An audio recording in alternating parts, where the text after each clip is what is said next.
Hello.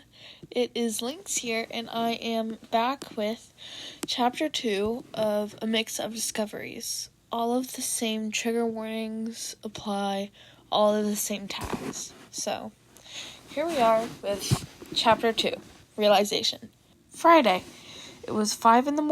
again, and despite school not starting for the next 3 hours, she needed to make breakfast and cook a few meals for herself and her mom before she left for her shift at the Mustafa Hospital. She tended to have really long shifts, which most of the time meant she was tired and didn't have time to cook. Once she had prepped herself for the day of school, Izumi made her way to the kitchen and put on an apron. Izumi's hands flew around the pan with her favorite cooking utensils, enjoying the sizzling sound that came from the pan.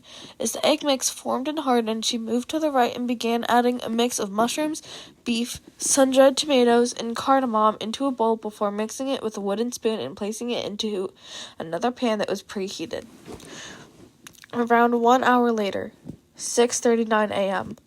"Mom, it's time to get up. Breakfast is ready." Izumi called out towards the hall. Moments later, a medium-height figure with green curls that were tangled walked out. "Good morning, Izumi," she said midst yawn. "Morning, Mom. Omelets and my daily meatloaf are on the menu today."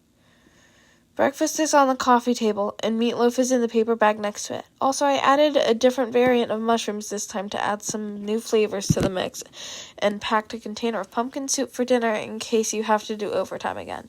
There's a fork and spoon packed into the side of the bag." She cheerily rushed the prepared green-curled girl as she sat.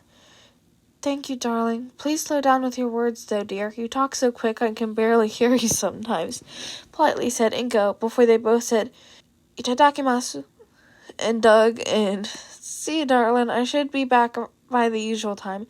"Okay, Mom."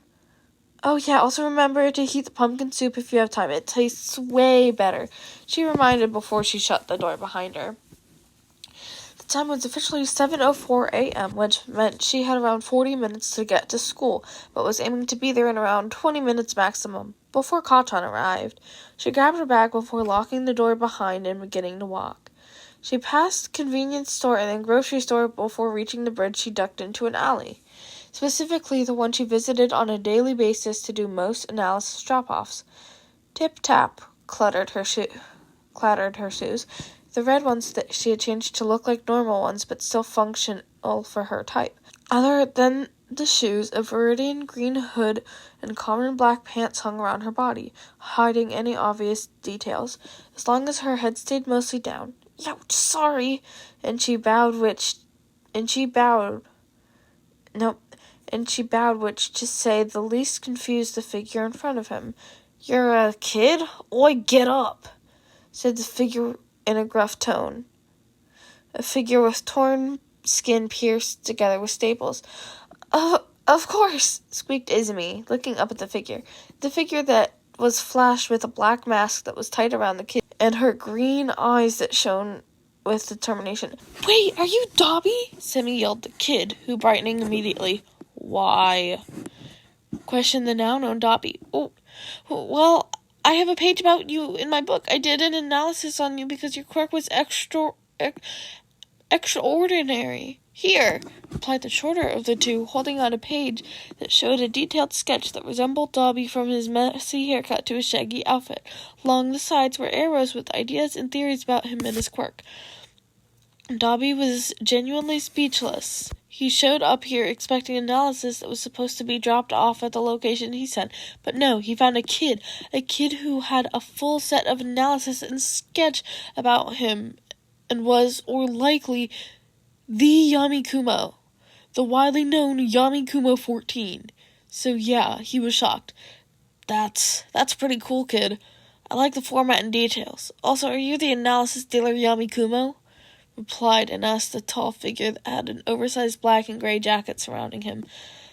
"Thanks. Yeah, I am. Here's your analysis. I gotta go, but I'll see you around." She then handed him a letter. "Oi, wait, do you want the page signed?" Dobby didn't know what he was doing, but he signed the page before the kid fled the alley holding the straps of their yellow bag. 7:32 read the time. The time when Izumi walked into class with the usual yellow bag swung around her shoulder. Today's classes were math, English, Japanese, and science. Mainly the subjects others considering boring. Izumi didn't fully disagree, but she found English and science interesting. At least she'll have time to think about last night's research with these classes. Alright, this was Chapter 2 of Zom-Kitty 2012's fic, A Mix of Discoveries, Chapter 2, Realization. I had a great time, although this one I did struggle more with reading it. I don't quite know why. It's not going to be posted, but there are definitely a lot of bloopers for this one. Maybe if I get comments about it, I might retrieve bloopers from videos and make a compilation of it, but I don't think I will. Alright, so remember to eat, sleep, drink your water, take your meds, and go to bed at a reasonable time. Stay safe.